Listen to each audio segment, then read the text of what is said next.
Hi. இது என்ன video அப்படின்னா, நம்ம வந்து சின்ன பிள்ளையில நல்லா முட்டையாக வாங்கி சாப்பிடுவோம்.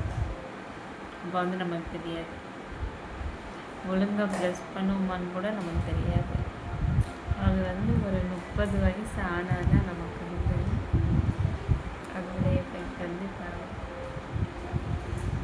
2 நாளாக ஒரே வலி.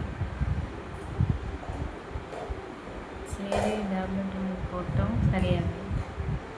சரிட்டு ஹாஸ்பிட்டல் போனால் இந்த பல்லை வந்து எடுக்கணும். இப்போ என்ன பண்ணுறது, 2 நாள் கழிச்சு இன்னைக்கு போய் பல்லை வந்து எடுத்துக்கணும்.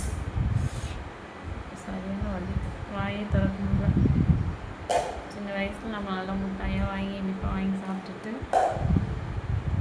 இப்போ வந்து குறிப்பிட்டே இருந்த பிறகு அதை வேலை காமிக்க ஆரம்பிச்சு. நம்ம வந்து நம்ம குழந்தைங்களுக்கு வந்து ஜென்ஸ் இல்லாமல் பார்த்துக்கணும். பல்லு எடுக்கிறப்ப கூட அவ்வளோ வலி தெரியல.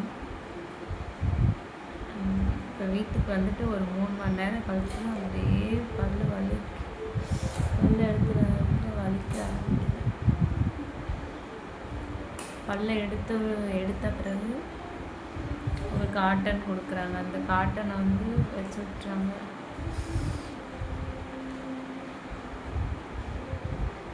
அப்படியே இந்த காட்டனை நல்லா படிச்சுக்கிறணும் அப்படின்னு சொல்லிட்டு, அப்போ தான் பிளட் இதாகாது.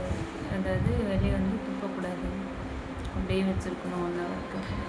அப்படி நீங்கள் ஃபுல்லாமே வந்து எச்சியை துப்பக்கூடாது, வாய் கொப்பளிக்கக்கூடாது, சூடாக சாப்பிடக்கூடாது, நல்லா கொலைய வச்சு எதாவது சாப்பிடலாம்.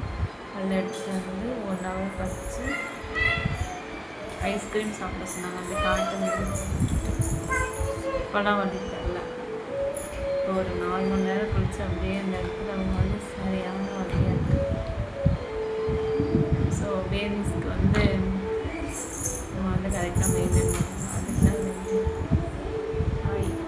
பல்ல எல்லோரும் டேக் கேர் பண்ணுங்கள்.